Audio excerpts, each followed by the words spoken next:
What do I need to be good at to be great at something?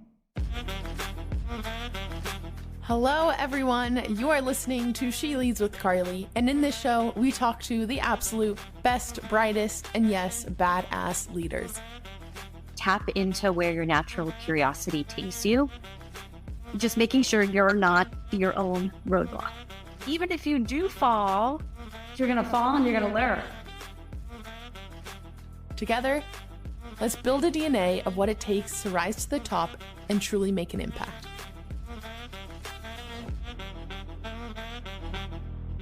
I'm your host, Carly Malatsky.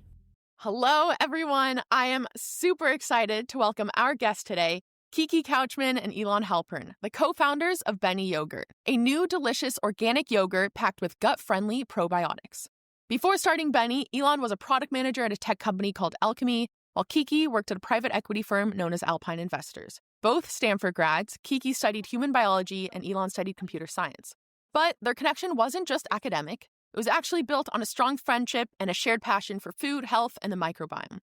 When they realized there was a clear gap in the yogurt aisle, they knew they had to do something about it.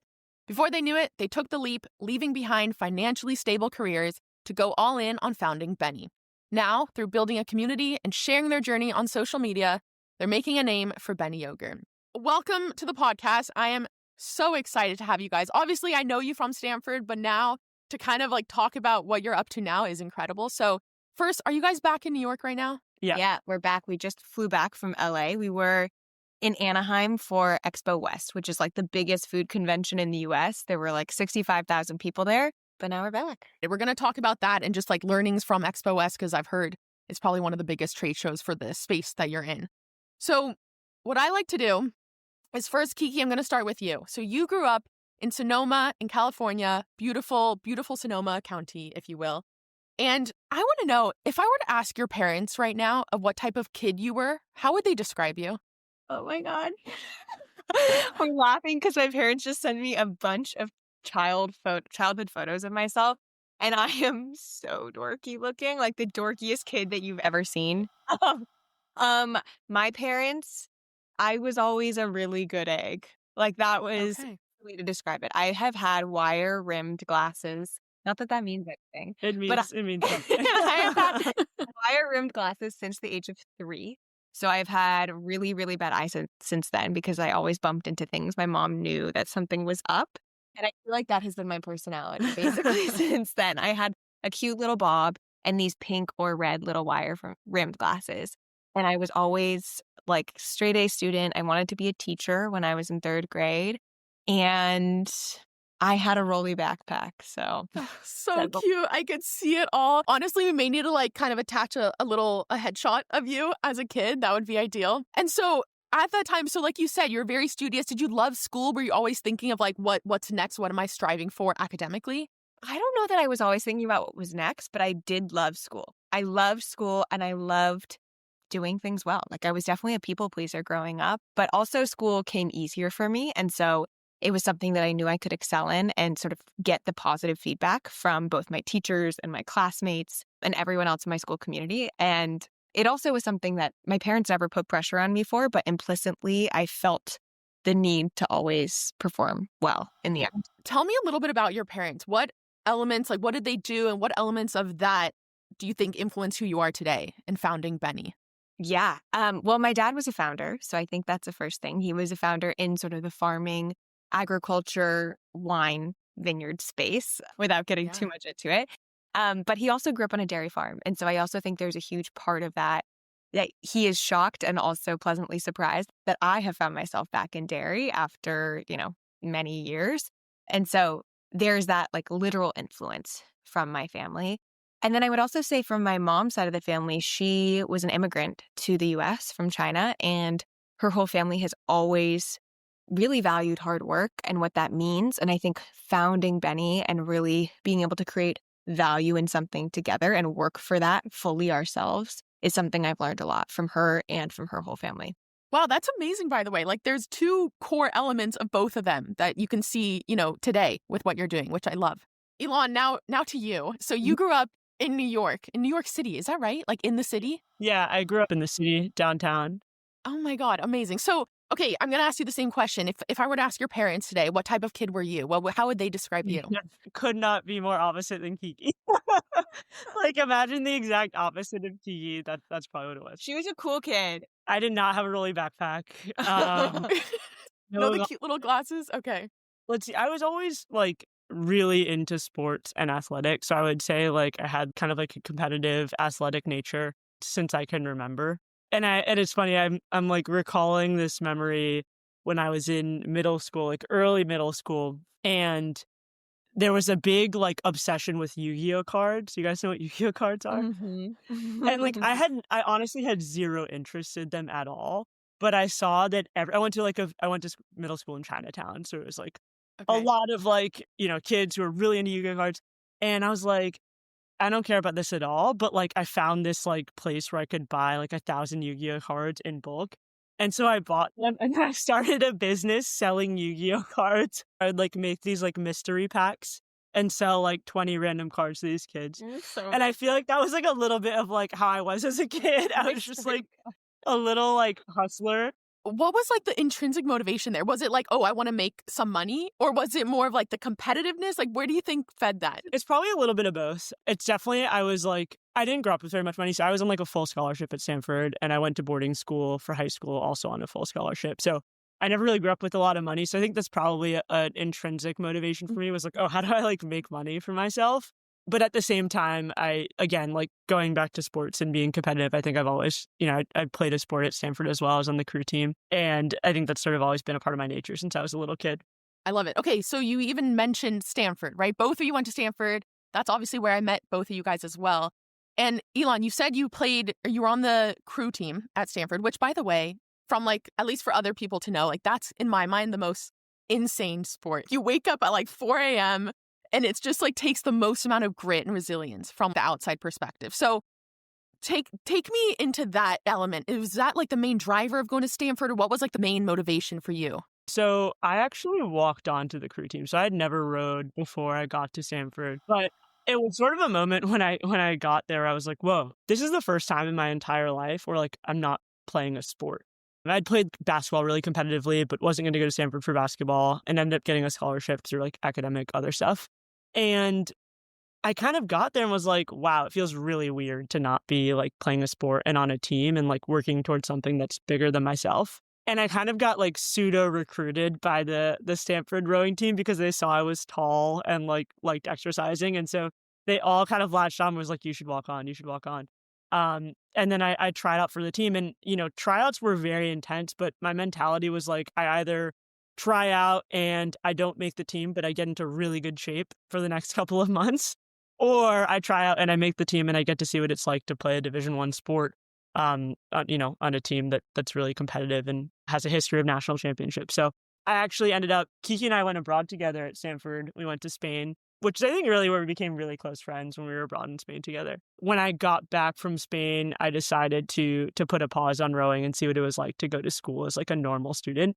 Which, by the way, is like totally different. Like it felt like I transferred schools being an athlete versus not. I get it. I get it. I had that I got cut off because of COVID. So I literally got like a week of normal life in a way. Maybe not. Okay, so Kiki, now on your end, how did you get into Stanford? What made you go to Stanford and what made you excited about that? It's a hilarious question because I'm like, it's just like a lottery essentially. Yeah. Throwing darts. It does feel like that, but I was not an athlete. So like, actually, like neither of you guys, I didn't have the experience of being a student athlete.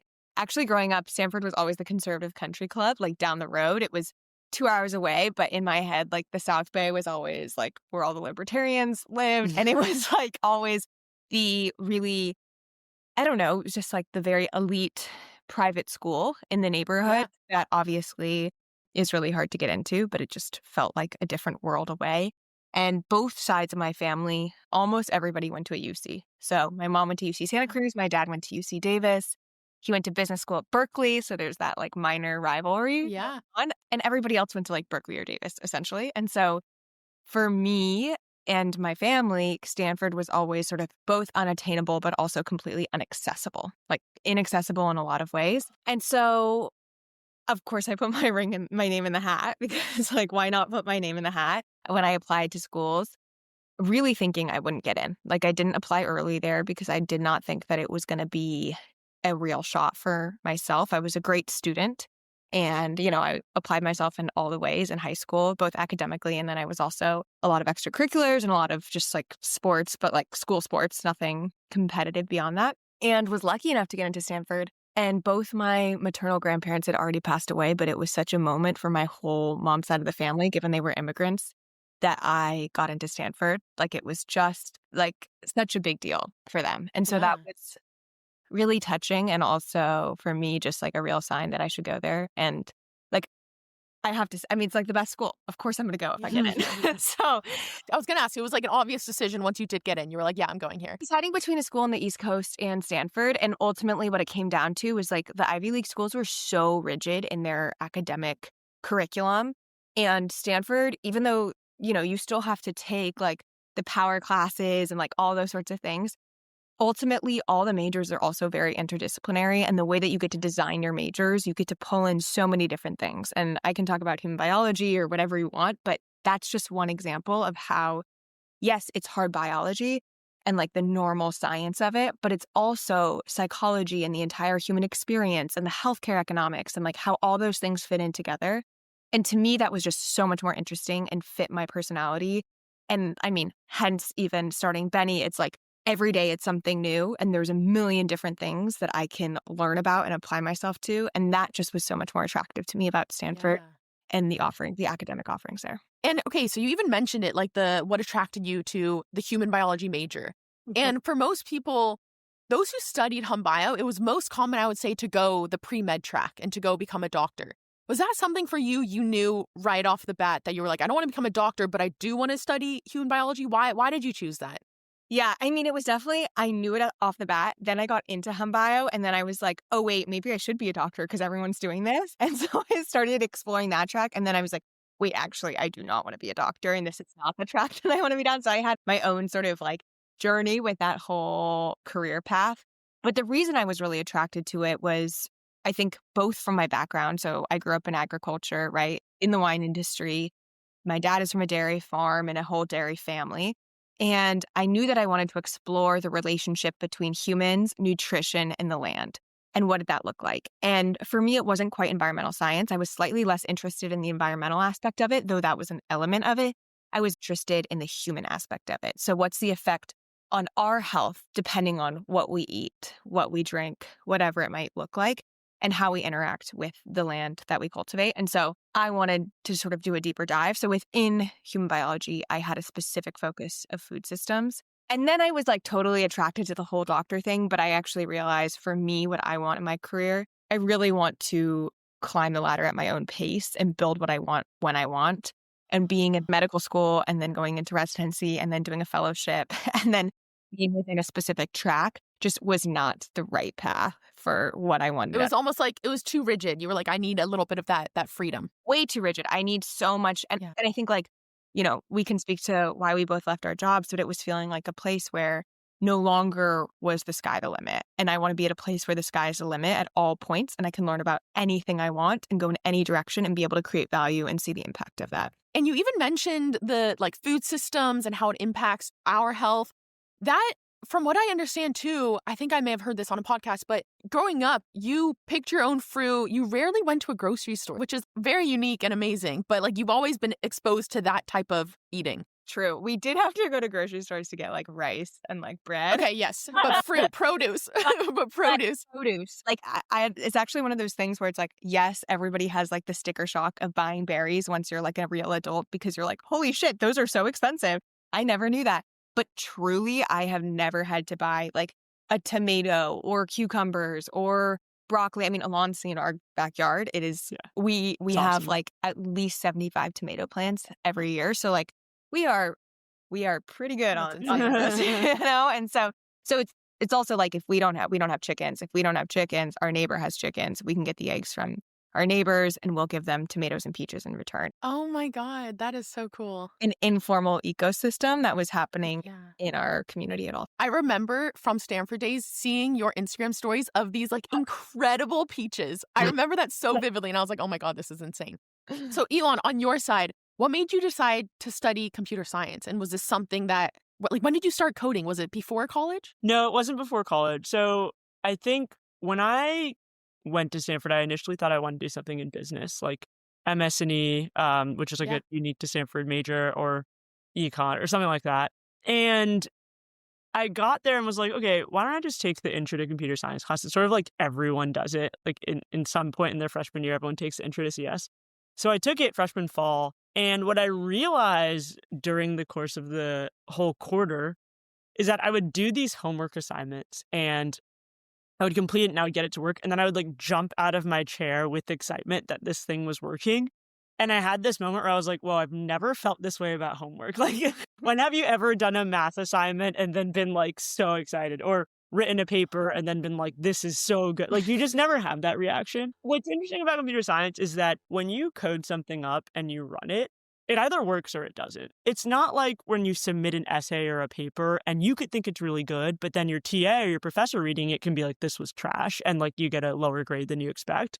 Like with CS, of course, there's like better code than others, right? You could be more efficient, you could use fewer lines, but generally speaking, if you can get it to work, then it works. And there was something so satisfying about, working really hard on this problem set and then having it work by the end and knowing that this is correct. And that just got me really fired up. And I sort of had this thought that was like, okay, if I'm so excited about doing this, like, why wouldn't I just study this, right? I've never felt this way about any other subject. For like, people outside of Stanford, by the way, like studying CS, the most common path afterwards is continuing in tech, right? Whether it's like being a software engineer at any tech company. Is that how you were thinking about your career once you realized that you have this passion for CS? Yeah. So I sort of thought about it in two ways, I would say.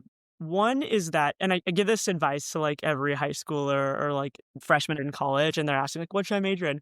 And I'm a big advocate for computer science, obviously, but also other majors. And the way I think about it is, how do you create two-way doors? So I think that there's a couple of professions and a couple of majors that you can do where actually by doing this, you still have a two-way door. So let me give you a concrete example.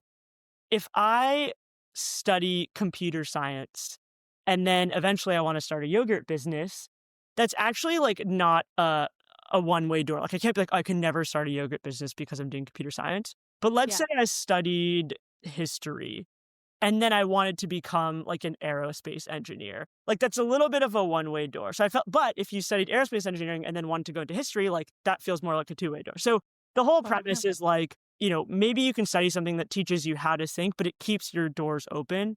And I knew that by studying computer science, if I did end up wanting to do something in like business, broadly speaking, that would be a much easier jump than if I started in business and then wanted to go be a software engineer later.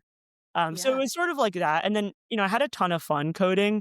I ultimately realized I did a couple software engineering internships at Facebook and Instagram over the course of Stanford every summer. And I kind of realized in the end that I like coding a lot, but it didn't feel like it was the best use of my strengths as an individual. And I wanted to explore other roles that might have been better for that. And so I ended up going into product management. And I was a product manager at a tech company for 4.5 years, which felt like was very much suited to my strengths as an individual. Let's stay at Stanford for a hot second. Elan, I learned that you would make ice cream. Tell me about that process. What even made you want to make that? How did you do it? Yeah, I started my dairy career in ice cream, I would say. Yeah. She had an account called Crypto Creamer. I did. No way. Was this at Stanford or afterwards? I started making ice cream senior year and then really got into it afterwards. Actually, Kiki and I lived together in San Francisco and I bought an ice cream machine and a friend gave me this like restaurant grade ice cream machine that I would use. And I just got really, really into making ice cream. And honestly, like I think I've always sort of been into food. I actually ended up taking a class with Kiki that was like on health systems and nutrition just for fun, even though it wasn't a part of my major.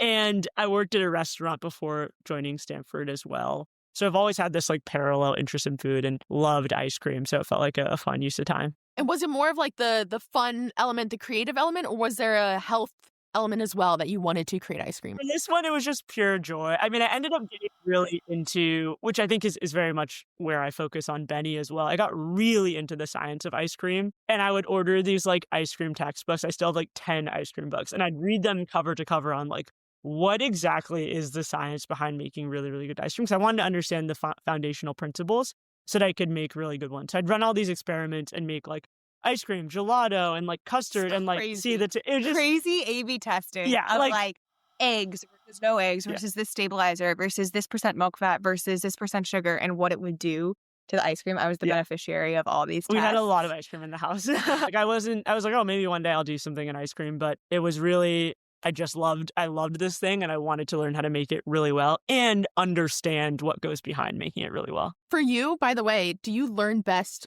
by reading or by talking to people? Like, what's your mode of learning? It's a really good question.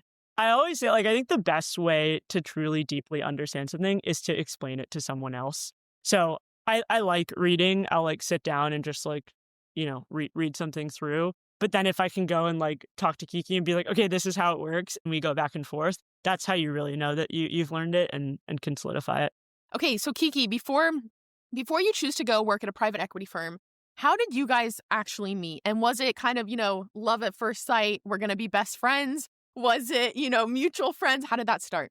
Well, I mean, Carly, at Stanford, it's like everybody kind of knows each other within the first year. So I would say we definitely knew each other since the beginning of Stanford, but I wouldn't say that we were friends until, really we went abroad together and we spent so much time together abroad.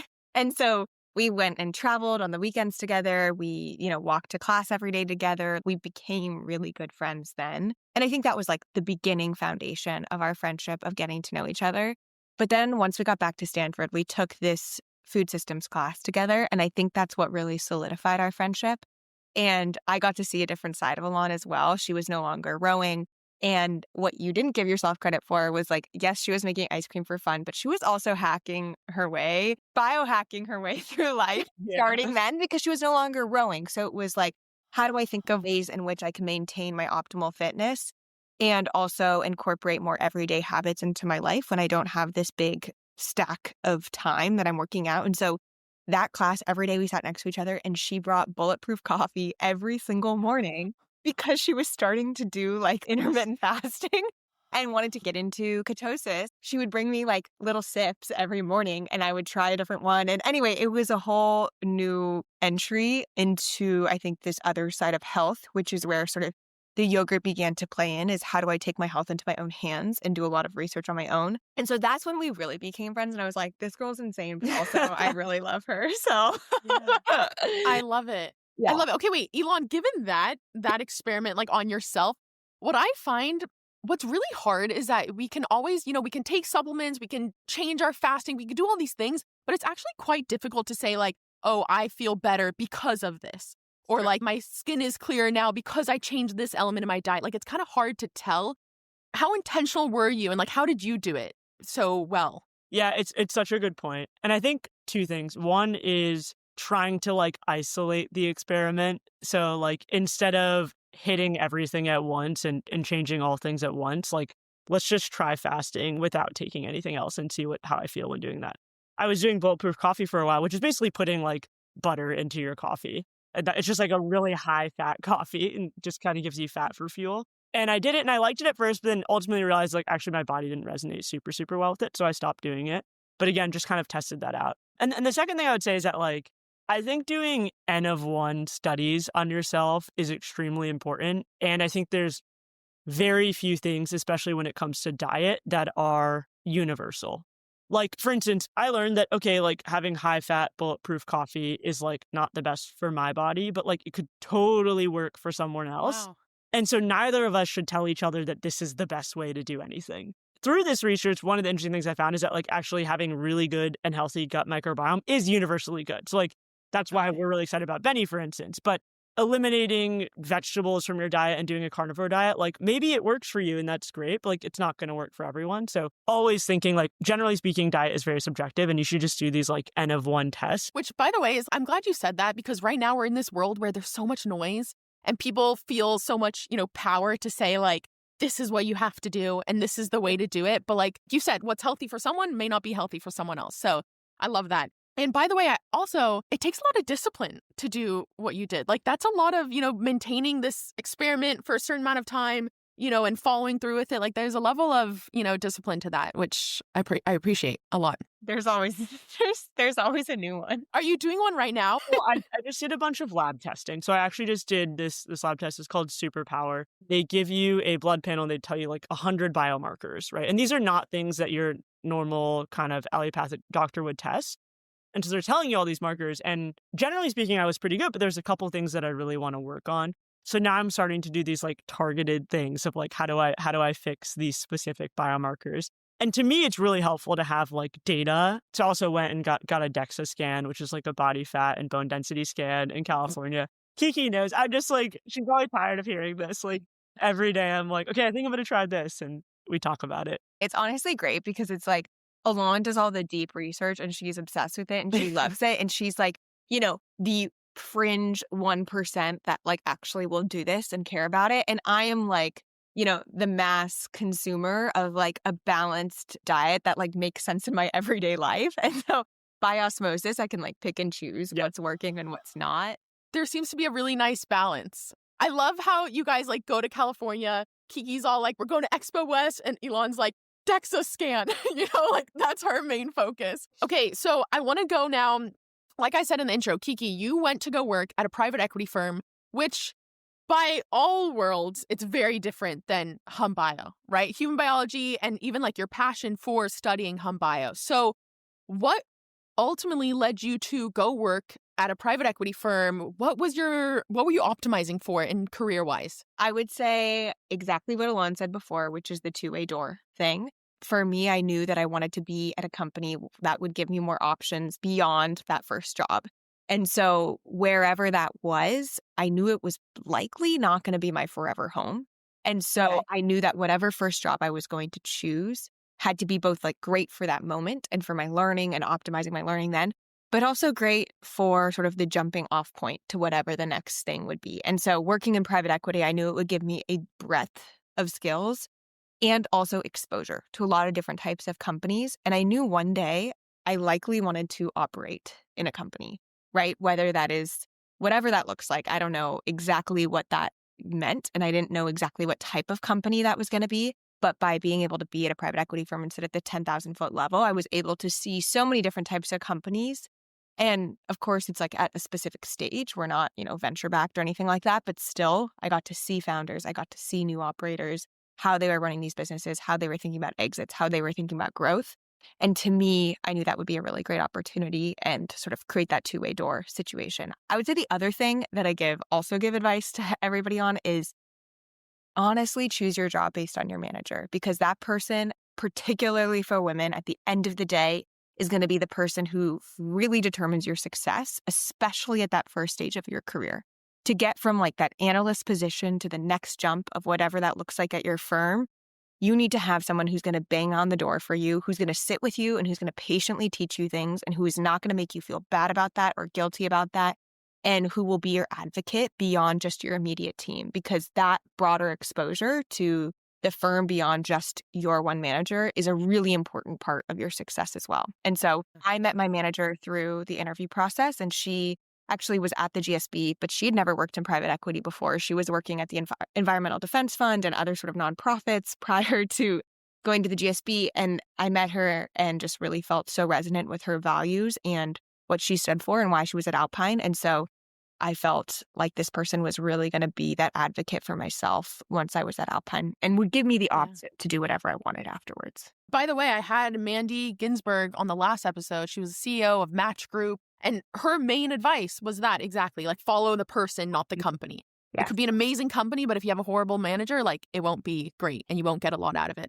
In your mind, going into work at Alpine Investors, in your mind was it like, okay, I'll do this for 2 years and then kind of recalibrate? Because you were there for 4 years. It was actually a substantial amount of time. What kept you going? And did you ever question that? I would say that Alpine breeds a very unique culture within private equity, which is that they want to create a lifetime career for you. And so they want to invest in you. And their whole philosophy is around people first, which is if you invest in your people, you will see greater returns to your bottom line and just to your company in general. So they really walked the talk there.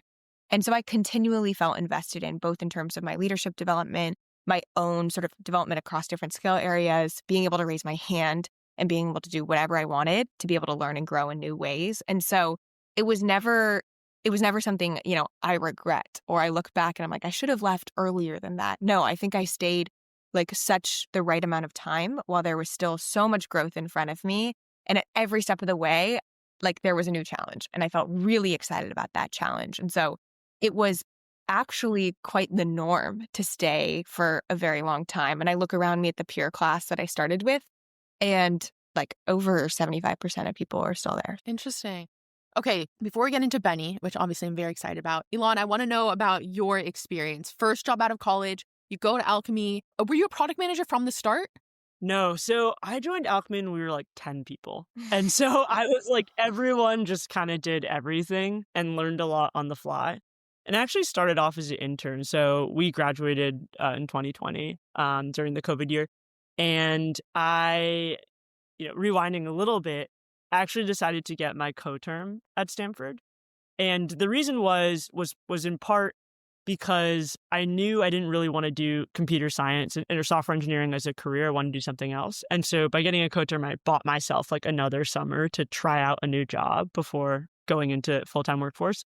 And the second part was just out of interest. So the co-term I was doing was in sustainability, specifically focused on agriculture, which goes back to kind of Kiki's interest as well.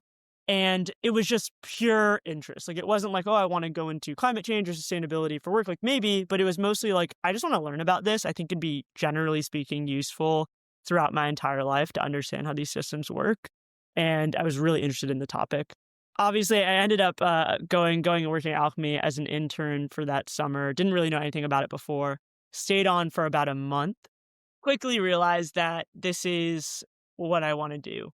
And there were a couple of things that made me realize that. I think one, which goes back to what you both are saying, you spend more time with your coworkers than you do with anyone else in the entire world. Even if you're working a 9 to 5, but also if you're working at a startup where it's much more demanding and you're spending a lot more time there, the people who you surround yourself with, I actually think is much more important than like the product or company or anything else, which is also why we're having so much fun and a big motivation for us to work together on Beny.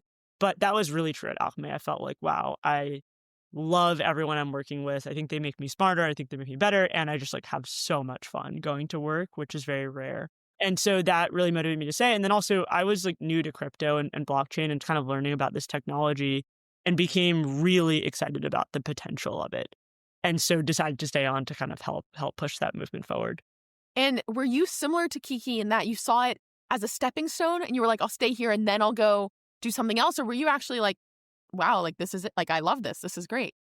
It's a great question. I think I knew that no matter what, I was going to gain a ton of knowledge and skills applicable to this. I mean, I joined when we were 10, and by the time I left, we were like over 200 people with an international office. So it was a very, very crazy, interesting, wild journey to get from there. I always knew that I wanted to do something else, maybe start my own thing, maybe join another company. But I didn't have a time cap on when I was ready to leave Alchemy. It was, I had a ton of fun the entire time. Amazing. Okay. I want either of you, whoever it speaks to more, tell me actually the origin of Beny. Who came to who and was like, this is what we should do? Take me back to that room as if I was there. Yeah. Oh, man. It's such a journey, actually. So Kiki and I had very parallel experiences. And again, we lived together in San Francisco.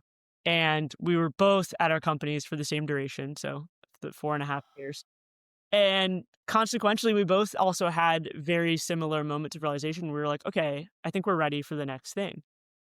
And we're best friends. So naturally, we like called each other about this. We were like, hey, like, I think, what are you looking at? We kind of passed each other different stuff. And we would just be kind of thought partners through the process of finding out what's next. And I think it was about 3 months of this like reflection and coffee chats and just sort of learning about what's out there. We had a little bit of different experiences. So at least on mine, there were a couple of realizations I had through that reflection. One was that I really wanted to be in the health space. And how I realized that was that I looked at how I was spending my free time outside of work, which maybe now is so obvious, even for you two as well. And I was spending most of my free time on health stuff, like learning about health, like doing these experiments, going to talks, listening to podcasts, reading books, like everything under the sun with health. And I was like, okay, I should probably just work in that industry if that's really where my passion is. And then the second thing, especially as a product manager, was that I realized I really wanted to work on a product that I'm actually a user of. And Alchemy is an incredible product. It's a blockchain developer platform, but I knew that I was never actually going to use the product as a user. I was not like a crypto engineer. It was a really big unlock to say, okay, I want to build something and work on something that I'm a user of, not only because I'll be more interested in it, but also because I'll be better at my job. Like I'll be a lot better if every day I can go to sleep thinking about how that product experience could be better. So those are sort of the two really big unlocks. And, 3 months of reflecting, I ended up having this like really early, it was like 6 a.m. on a Saturday. I had this like come to Jesus moment that was like, wait, why don't I start a yogurt company? And had that realization because I'd already been making yogurt for myself for... Okay, I was going to ask, yeah. Yeah. So it wasn't out of the blue. It was like, I was making yogurt. I do love yogurt, and happy to share more on like that journey and process to making yogurt. But I don't know if Kiki wants to chime in on how kind of she got there. I would say very similar, but for me, it was far less about the health and the product because neither of those things, like I wasn't a product manager and I think health was important, but for me, it wasn't the number one thing. I think I realized, I actually missed that 0 to 1. Like I really want that creative runway that I no longer get at a 100-person firm and like owning a team now. Like I no longer get to just like call a shot and just go that direction. Like there's responsibility that I have. And I think we obviously both feel a big responsibility as part of Beny, but it's different because it's fully our own. And whatever shot we call, like that's because it feels aligned with the mission that we're building.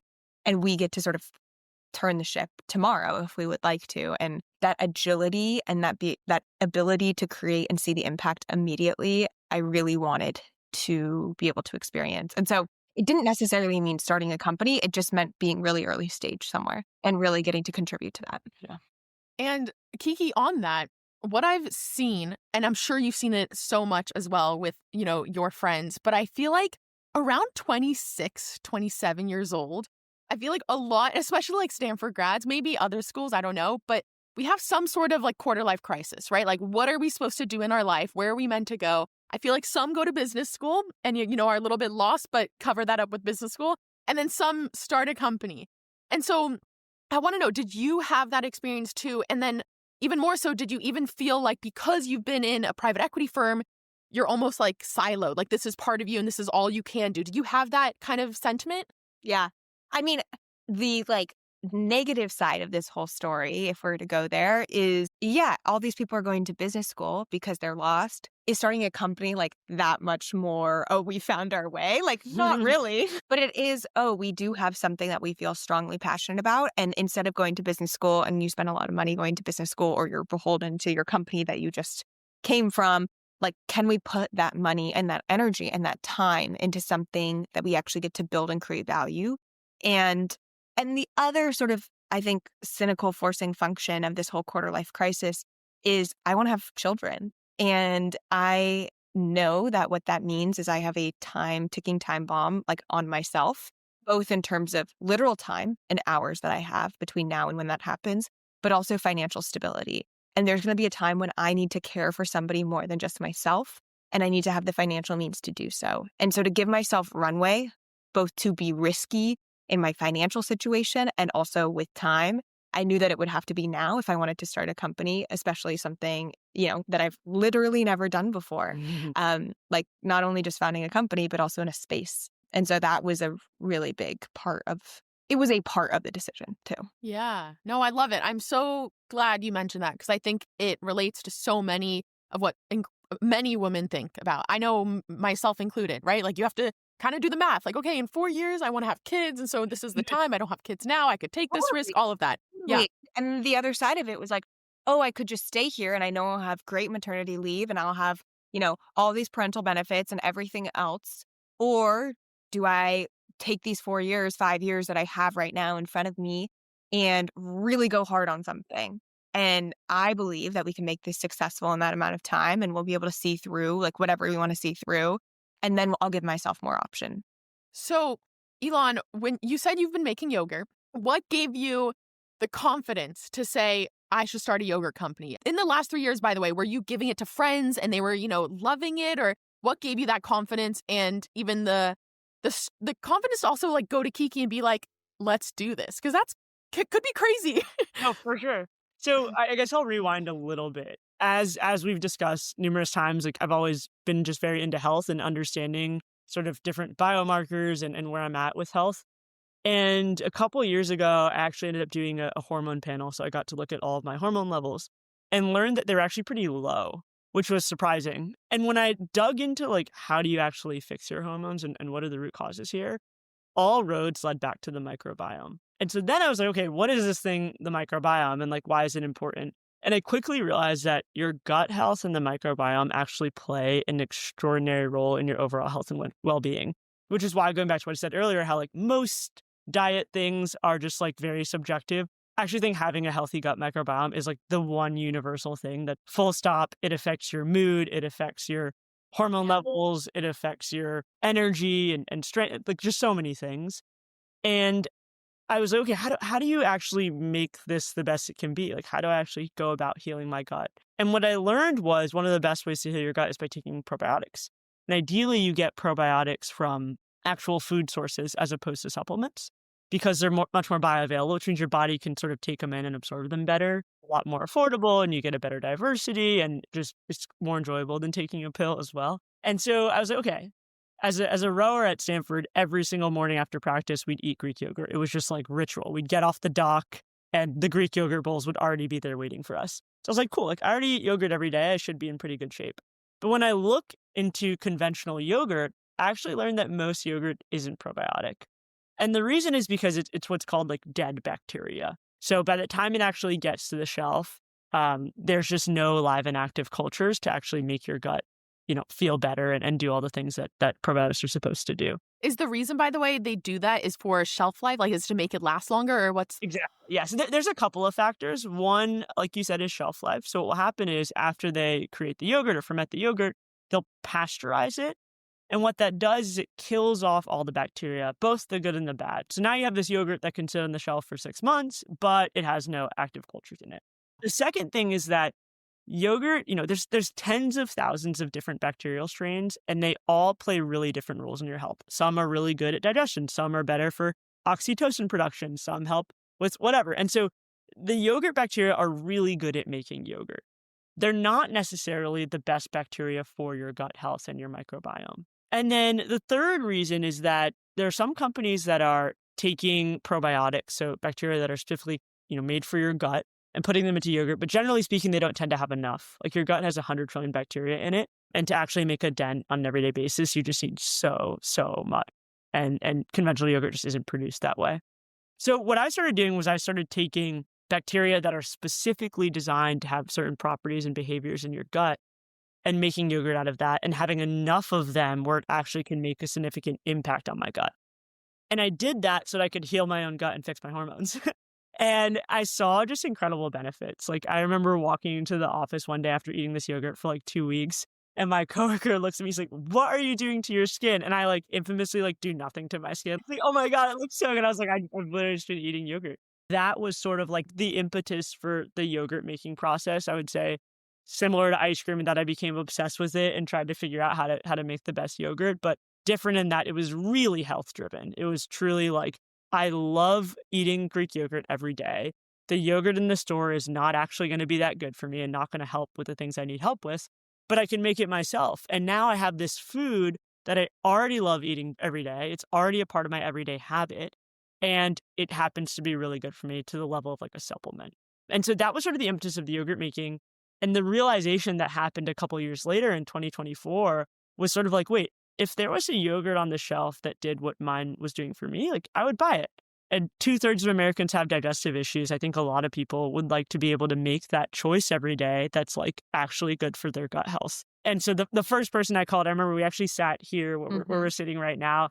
I had this realization on Saturday. I went over to Kiki's house on Sunday and she was sitting here like doing a Sunday puzzle. She did these like solo puzzles. Perfect. Total nerd. You can puzzle by herself. I came in and I was like, Kiki, I want to start a yogurt company. And it was sort of like this moment that was like, of course we should do this together. He was like, wait, yeah, It's funny because I think, especially at Stanford, when you think about your co-founder, it's often CEO, CTO. So you want someone who's, maybe a little bit technical and then one who's like an engineer. And so I don't think either of us maybe ever considered each other as potential co-founders. But for something in CPG, actually you want like not that. Like you want, like we have the perfect kind of overlapping skill set, which we're happy to talk more about that and how we kind of work together later. But it became very obvious that for a product like this, there's no one else I'd rather work with than Kiki. And Kiki, when you heard that moment of, I want to start a yogurt company for you, I mean, it seems like it was kind of this instant, like, yes, let's do it. Did you guys have almost like a moment of thinking and then being like, wait, maybe this is kind of crazy. There's so many yogurts. Like, what was that? 1000%. We I think we had the initial, oh yeah, totally. Like, I'm full in on this. And then, holy moly. We're like, let's understand this a little bit better. Like, neither of us have been in this space, and this feels like a really hard space just because obviously any consumer aisle is incredibly saturated, particularly in the grocery store, and the margins are really difficult, and we're working with cold chain refrigerated item, and it's an animal product. There's no level of simplicity happening here, but also we sort of gave ourselves a few weeks to think about it, talk to people that we really needed to talk to about this, get a little bit more knowledge of like what we didn't know, and then from there could make a really informed decision that we wanted to do this. Those people that you talked to during that period, was it more of like mentors of saying like, I'm at a time in my life, I'm ready for this? Or was it more of like those in this industry to know what's bad and what's good about it? I mean, I think it was a little of both. It was much more on the mentorship for both of us. We did have our space. Like once we were committed, we then made it a mission to really get smart on the industry space and ask every single person we know, do you know somebody who works in CPG? Do you know someone who works in dairy, who works in retail, who works in grocery, who works in whatever it might be? So we could really get a better feel and understanding for what we were walking into. But prior to that, it was much more mentors. And I think that was really helpful to get a mirror reflection of now's the time to do the crazy thing. Or, yeah, you think this is so weird, but actually your skill sets can really apply to this new space. Or when it boils down to it, like these are the two real hard problems in CPG, and it doesn't take a genius to figure that out. Like you will have to learn and you'll have to, figure it out and work hard towards it. But those are sort of the main things. And so that was really helpful in those initial days. Did either of you have someone that you talked to where it actually made you question being like, okay, no, maybe we shouldn't do this? My dad, actually. Okay, yeah. Full-blown supporter, but he was definitely the person to push back and say, this is so much more of an operational challenge than you realize. And maybe you do realize, but I am just the one to tell you, like, you are no longer working with other Stanford grads. You are no longer working with like this really intellectually challenging and interesting problem. You are working with a supply chain as to whether this gets there on time. You are working with an expiration date, and it's just a timing game. And then you're working with hourly workers on your floor of your plant. And they want an extra $20 to be able to pay their kid tomorrow. Or they got the stomach flu and they can't come in, which means your yogurt is not being able to be produced on time to be able to send to Whole Foods. What are you going to do? And those are the problems that you're going to be working with now versus like, how do you create growth in this type of company over the next 5 years? It's a very different type of problem. I think that was the real push we got is this about creating a brand and like the fun, exciting marketing part of it, which everybody sees on Instagram? Or is it about creating an enduring product that you really care about? Because you need to feel so driven by that mission to get you through the day-to-day grind of these operational logistical challenges that come with building a food company. I find almost navigating decision-making at this point in our lives is very much tapping into like the energy of like how you feel coming out of a conversation. So like I remember one person told me like you should go to business school, and I came out of that being like, no, like I definitely shouldn't. But I'm wondering like when your dad was telling you all this, obviously he also comes from kind of that background on a dairy farm and working on that. So what did that do for you? Was it something that you went to Elan and was like, okay, let's take a step back? I did go to Elan and we did talk about it. But I think the real feeling that I had was like, obviously I've thought about this, Dad. Of course right. I've thought about these things. And that actually makes me really want to do it because I want to be able to be somebody who's created a business in a really tough industry and in a tough market and have had to like deal with these challenges head on and come out on the other side having created value from that. and my own experience and growth from that as well. And so we had like a whole pre-mortem on the entire situation where we listed every single doubt that we had and everything that could go wrong with this and why we would fail in, all the different iterations of what this yogurt company could look like, and went through and really addressed them and talked through every single one as we had these difficult conversations with mentors. And that, I think, really helped us get very comfortable understanding what we were walking into, why we are saying yes to this, and not it just being a cruise control into the situation, but rather a very intentional decision. I imagine on that pre-mortem that you wrote, the concept of, starting it with your best friend can be very scary, or at least like, if anything, things can blow up and you guys aren't friends at all. It could affect the company. And I'm sure people told you about that as well. How did you guys navigate that? And how did you approach that with each other? So on day one, when Kiki and I first went full-time, so we were working on Beny sort of nights and weekends while we were still full-time at our other companies. But as of January, we were full-time. And so day one, we were like, okay, we got to figure our stuff out now. And the first thing we talked about was this exact topic. It was, how are we going to manage Beny with our friendship? Because we are best friends and we love spending time together. And this sort of work and life is about to be so intertwined. Yeah. And we decided a couple things. One was friendship comes first. And that's like full stop. It doesn't matter what's going on. Like if we need each other to be there as friends, then like that comes way before Beny in all cases. And number two is, how do we resolve conflict? Because that's where I think things get really hairy, is if you don't actually discuss how you resolve conflict until the conflict happens, it can sort of blow up and you're not on the same page. And obviously Kiki and I have like hung out all the time, but we never worked together in this sort of way. We're like effectively like having a child together. Like we're building up this thing from the ground up. And so learning, this is how I like to resolve conflict. These are my strengths. These are my weaknesses. Like all of that, we spent like 5 hours day one, just like going through these sort of intrapersonal things to help us be aligned for that. And I think so far, I find that we talk about this a lot, but I find that being best friends is actually a bit of a superpower for us as opposed to a detriment. And the reason for that is because we can give really candid feedback to each other. So I can like create this like Instagram video and like show to Kiki, and Kiki be like, oh, like that's bad. Like, you can't post that. And I'm like, okay, yeah, you're right. And like, there's no hard feelings. Whereas if we weren't friends and she said that, there might be like more hard feelings. It might be a little bit uncomfortable to give that sort of candid feedback. But I know that like we care about each other so much that whatever feedback we give is like all out of good heart. Do you guys have any, and I may be making this up, but do you have any like tips and tricks to navigate it where I think like on iMessage, you guys only talk about personal things and like do you have anything like that or no? No. We're just so it's all a mix. It's all a blend. It's a huge mix. Yeah. We're always voice memoing, sending text back and forth. We're talking like 24/7. There's no separation, I would say, in terms of where we talk about Beny and where we talk about our personal lives. What I will say, though, is like that has been really important, is to be in constant communication. And a huge tip that we actually learned from Elan's co-founders, who were good friends and started this company together, was, especially in the early days, keep each other up to speed on every single thing. Because even though we have our own lanes, it's really important that we are both experts in all areas of the business, especially as we're small. And we are both representatives of this company in all areas of the company, right? Even though I don't touch the yogurt textbooks, I need to be very educated about yogurt because I don't know who I'm going to talk to and what I'm going to run into. And I need to be an advocate for that, as well as Elan needs to know all about social media and how we're doing outreach and what events are coming up and where we're doing demos and whose partnerships are important. All those things, like those are just as important as well for her to know and be an expert on.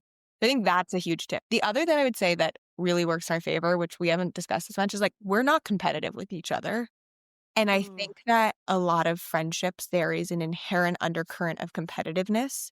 And I don't realize that on a day-to-day basis with a lot of my friends, but it's so easy for us to give feedback because I never see it as a one is better than the other.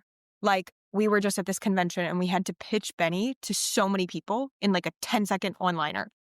And it was just something where we could both be like, hey, that was like way too long-winded or that didn't land. And I think if we had a slight competitive edge with one another, it would feel really different. And right now, I think both of our competition really lies in just making a really, really good product and building and growing our company. And we are competitive with like Chobani, which Yeah. feels so out of reach. Like, that's where our competition is. It's not at all with one another, which I think is an important distinction to have. Right. And it's also, if anything, it's a very hard thing to confront. It's a hard thing to like almost recognize that I am competitive with this person, even though it seems like with you guys, it's very much like this is our baby and we're doing everything in our power to just have this baby grow up and be very amazing and big and successful and whatever. So that's amazing. How much time did you guys have from the inception of the idea to saying, okay, we're actually going to quit our jobs? Yeah, it's a great question. So how it worked was we had kind of the ideation in like May, June, and until around August was very much just like data gathering. We were like, okay, let's just do user interviews. So we interviewed 50 people who eat yogurt every single day. And we're like, why do you eat yogurt? Like, what do you look for in a yogurt? Just like really understanding the market, then talking to people in the industry and getting a pulse on that. And then finally around August, September, Kiki was like, okay, let's just like set a date, like set a launch date. And that was just instrumental. I think that like changed everything for us. We were like, okay, November 9th, we're launching.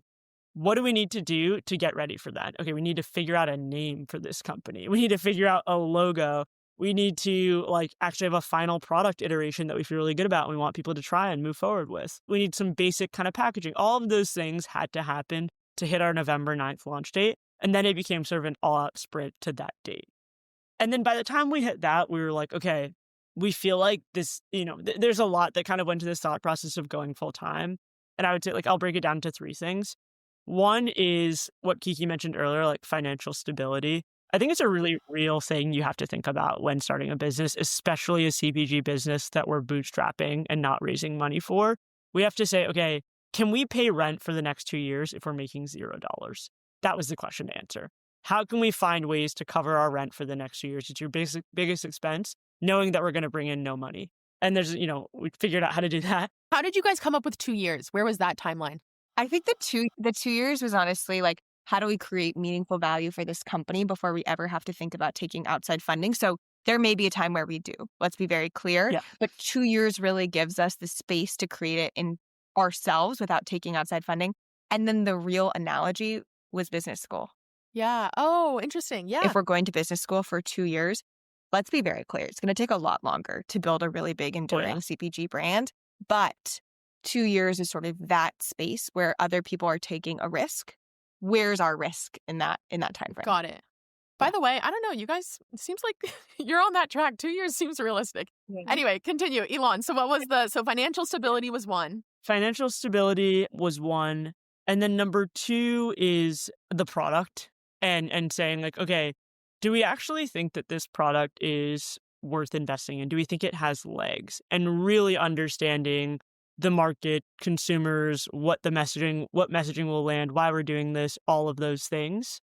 And I think there's a lot of ways you can do that. I think for us, like we just started like selling yogurt. We were like, can we just sell this yogurt right now? And would it work? And it sort of started to work and we got a lot of good feedback. And so that really helped push that forward.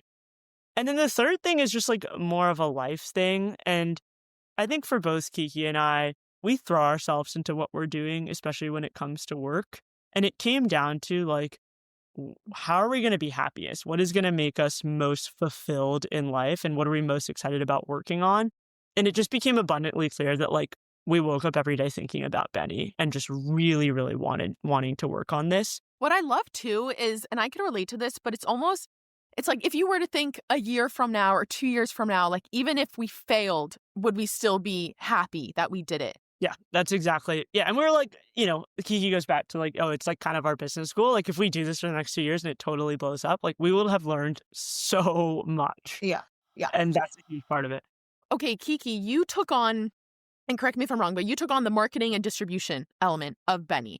And what that includes is, all of socials, and you've grown your social community like tremendously from even January, right? When you started going full time. How did you do that? What was like the learning curve? How did you learn about it? Like, what's the best way you learned for this? Oh my God. I'm like, what is the best way to learn? I mean, you have to throw yourself into it. So I would say the first is like trial by error and sticking with it and being consistent in creating new social media posts was one of the biggest things that I could have done for myself. When I first started, I had this feeling of my first few posts are only going to get like a couple hundred views, maybe, and like that's so incredibly low if you know the social media world. And it's embarrassing, right? Like I'm like a normal person who all of a sudden is trying to, become a content creator. Of course that's embarrassing. I'm like falling on my face in front of so many people. But I knew that wouldn't be enough data to tell myself that I'd failed. If I did that 150 times, okay, I'm working with a little bit more data to see what's working or what's not. And so I set a goal for myself. I have to do this every single day for 3 months. I have to create a video for TikTok and Instagram every single day. And setting that goal didn't mean I always hit it. There were some days where I got so tired and I could not do another reel. But for the most part, I probably did 75 out of the 90 days. And from there, I really both gained the confidence. I saw, okay, people are actually responding well to these videos. I now have plenty of content out there. I also was able to look back on the content and actually run numbers and see data on what is the content that people are really interacting the most with. What are people responding well to? How do I sort of iterate my strategy to make sure that it's landing in the best way possible? And then the most important thing, I think, for me was to be comfortable with making content.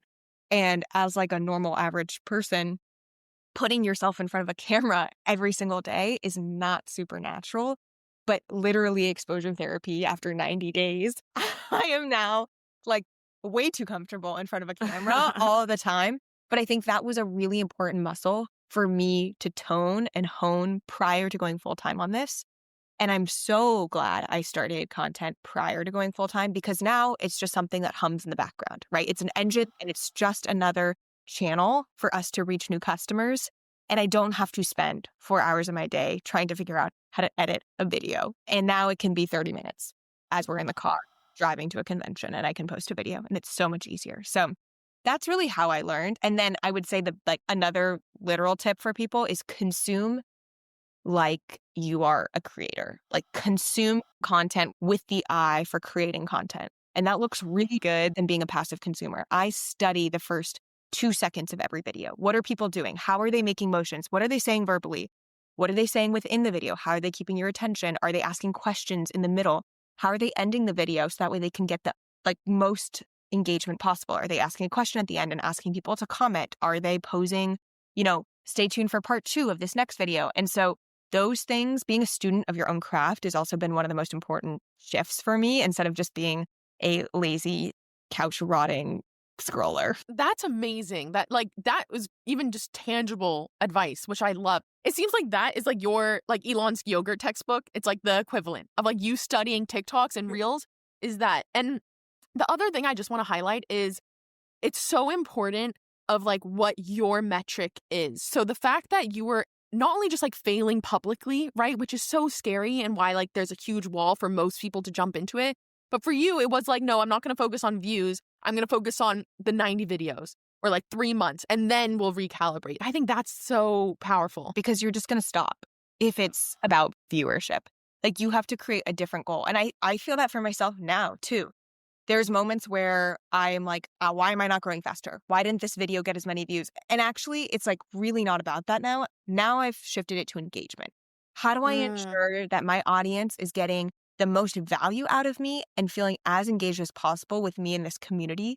And so that looks different. That looks like creating many more question boxes, doing more AMAs on specific topics, understanding what people really want to see rather than let me just grow to 50K. Because actually, if 12,000 of my followers, 12,000 out of 12,000 are highly engaged versus 5,000 out of 50,000, that's a much better ROI on what I'm doing. That's the more important metric right now for me too. Kiki, I love that. And I love that you mentioned that. I've seen personally from the, very beginning, I'm quitting my private equity job to start a yogurt company. The fact that I can just say that so quickly is quite insane. Can you actually just touch on that? The power, how did you come up with that? How did you come up with starting every video like that? That exact sentence, all of it. So kind of it was the launch idea where she was one day she just said, it's going to be so cringy, Kiki, but it's a really viral video if we talk about why we're quitting our 6-figure jobs to go and do this thing. And I was ew, I'm never going to post anything about that. He's so cringe. He was this is so cringe. You can't do it. It's also Stanford, fancy jobs. Yeah. But it's a viral recipe. But it's a viral recipe. And so so that had been sitting in my mind. It had been sitting in the back of my mind as I know this is going to be something that's really important. And the more I talked to people, it wasn't about that. It was molding that idea with the piece of advice, which was in the first 2 seconds, you need to tell the audience who you are and why they need to follow you. Because it's not just important to get a viral video, it's important to convert viewership to followers. And you want people to watch your video and feel a part of your journey and wanting to follow to see the rest of your journey. Mm-hmm. And so by introducing who I am, I'm quitting my job in private equity to start a yogurt company with my best friend. I both tell you who I am, who we are, and where we're going. And you'll see in this next 30-second video what it means to quit your job and to start a yogurt company. But that's only one part of the journey. So you need to follow me to actually continue to see that journey. So that's really where it came from. That's brilliant. That's brilliant. So as of it's been like 3 months since you guys have been full-time on this. What do you wish you knew before going full-time into it? I would say the most surprising thing is how quickly our calendars get filled and how many competing priorities there are. And I think that's like a duh for anybody who's founded a company. But when I first jumped ship to do this, we knew no one. We didn't know who was in the industry. We didn't know exactly the order of operations for everything. We knew where we had to be, and we knew we could sort of get there however we would by knocking on a bunch of doors. But I think I underestimated how quickly that would come and how hard we would work to get there. And now it's like our calendars are like totally filled, right? Every single day. So I don't know if that's something I wish I knew, but it's definitely something that has surprised me and both, I guess, made me have a greater faith in who we are as well. Did you guys ever was there ever this tension of going from a super structured job, right? Going to your 9 to 5 or a little bit longer to now, like you guys are defining how your days are? Like, did that take teaching, experimenting? Because it's kind of like what you said, like filling up your calendar. How did you navigate that? Yeah, I think we're both pretty disciplined people. Yeah. So it was never a concern for either of us that we would be like, oh, why are you not working? Yeah, like, what are you doing? Like, I kind of think we both know how to prioritize time most efficiently and work on important things, such that like the structure of the day became less of like a point of tension. And I would say like that's both inherent, but also we have spent 4 years in the working world. And I actually think that is very much a part of this story. Mm-hmm. And I think a lot of, first-time founders who start right out of school don't quite have that muscle. Like if I were to start this right out of school, yes, I'm disciplined, but I don't know that I have the full compass to know exactly what the priorities are. Like what's the important and not urgent in my day? That's something that has been taught a bit over the past 4 years, working at a company that really prioritizes that. And I think that's been an important skill that we've both learned. How did the name Beny come about? I was reading one of my yogurt textbooks one day. Naturally. we were name hunting at the time, and I was learning about the origin of yogurt, sort of the history of yogurt. And it turns out the original word for yogurt is lebany. It's like an ancient Assyrian word, and it has a dual meaning that means for life and sort of like life in general. And so I saw that and I was like, oh, this is kind of cool, but what if we cut it to Beny instead of lebany? And the reason is because, one, it was like nice to have an ode to like the original word for yogurt. But two, it sort of checked all my boxes for what a good name is. And that is easy to spell, easy to pronounce, starts with a consonant, is just like, early in the alphabet, like all these things that I think are important for a name. It just like ticked all the boxes. And so we ended up going with it and it stuck. We wanted there to be almost like a creamy, smooth feel. And Beny with a B and the Y, like there's something that feels really smooth coming out of your mouth saying that. In addition to the double play, like on benefits, there's more Benys in this yogurt. There's, Beny can be a person and it can be almost like an inanimate object. Like this is Beny.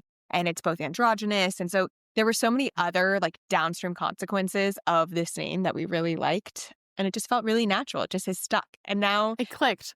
Right? Yeah. We were playing around with a lot of different so names many before. names. Like we bought so many domains. Oh my God. Like have to cancel them. I love that.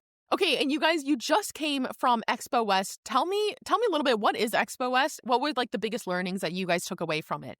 What is Expo West? Okay, it's like the biggest food CPG, and CPG stands for Consumer Packaged Goods convention in the US. And it's almost like the Super Bowl or even like Coachella of CPG. And last year was like 65,000 people. I bet it's closer to 70,000 people this past year when we just came from. But essentially, almost every brand under the sun has an exhibit there. and they are showing their products. And that is for both buyers. So think about who's the buyer for yogurt at Whole Foods National, who gets to make that decision.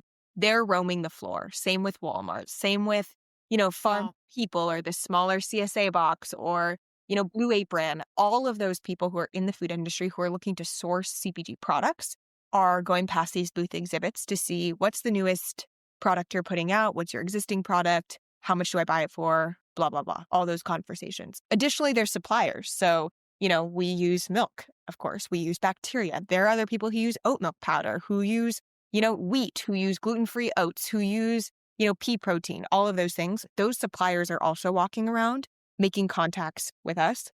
There's packaging people, there's distributors, there's, logistics, there's freighting, there's everything under the sun that contributes to this whole economy of food CPG.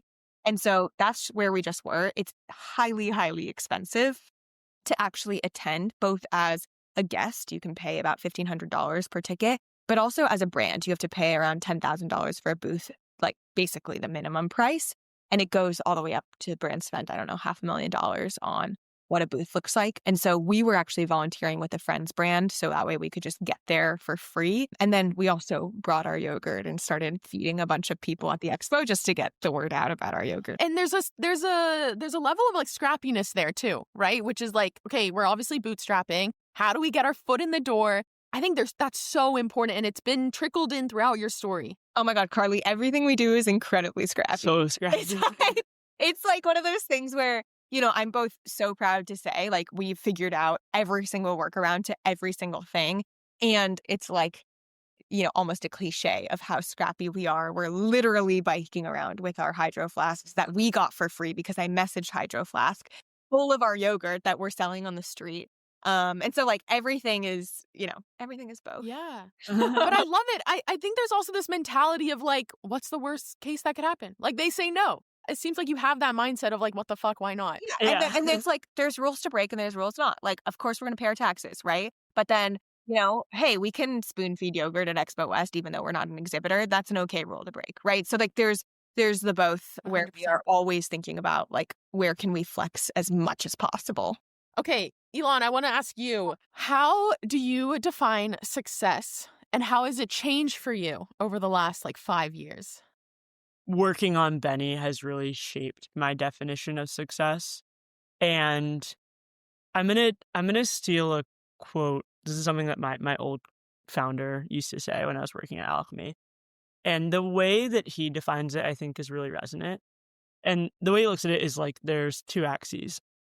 There's the number of people that you impact, and then there's the amount and depth that you impact them.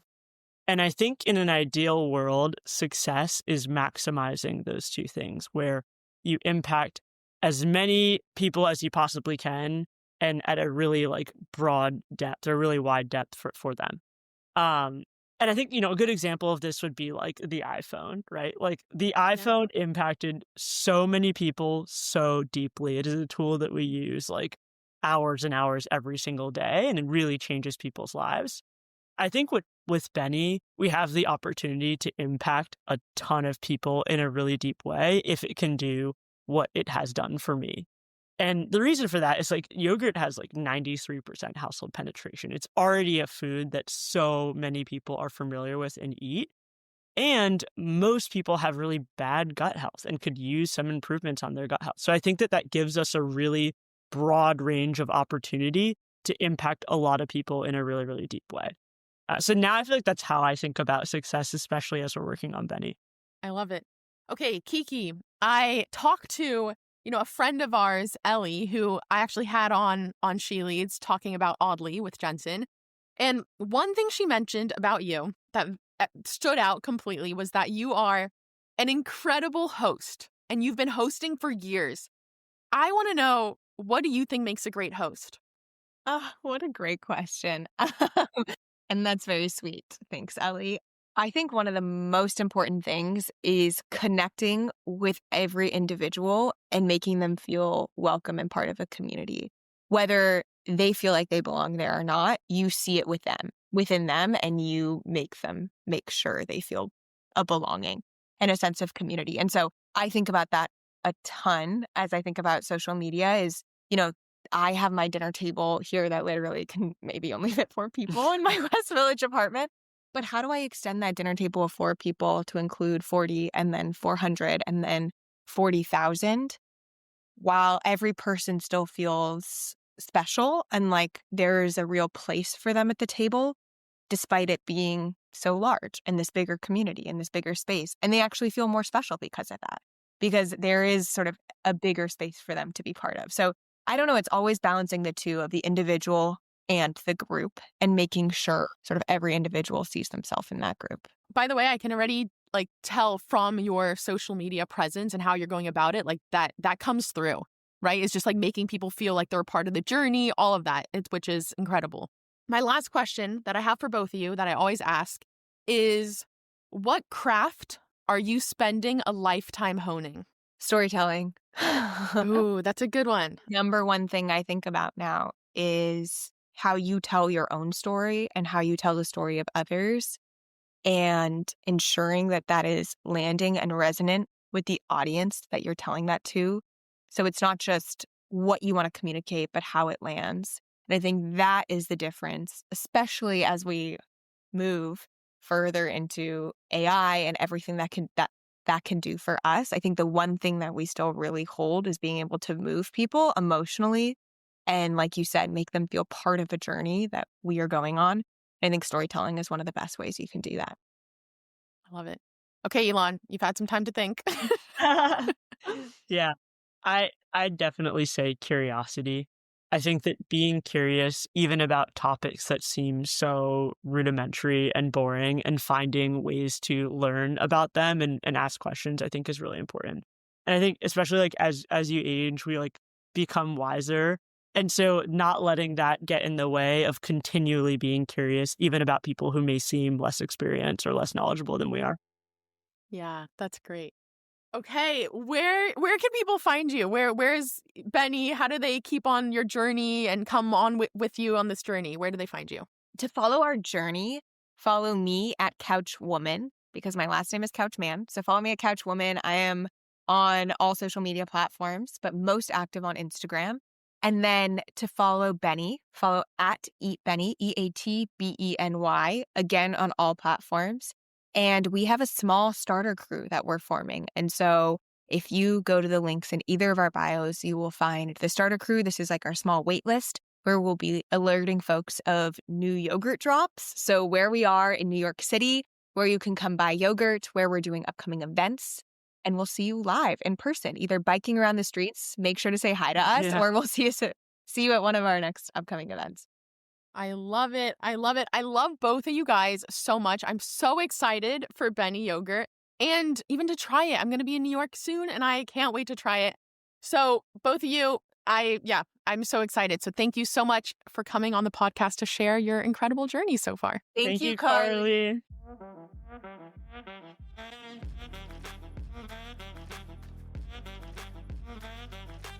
Thank you so much for listening to the show this week. If you enjoyed, please spread the word. Tell someone about She Leads or post about it on social media and tag us. If you want to contact us, feel free to send over a message through the She Leads Instagram page at sheleads.show. If you want to follow us on Twitter, our account is @SheLeadsShow and mine is @CarlyMalatsky. Thanks again.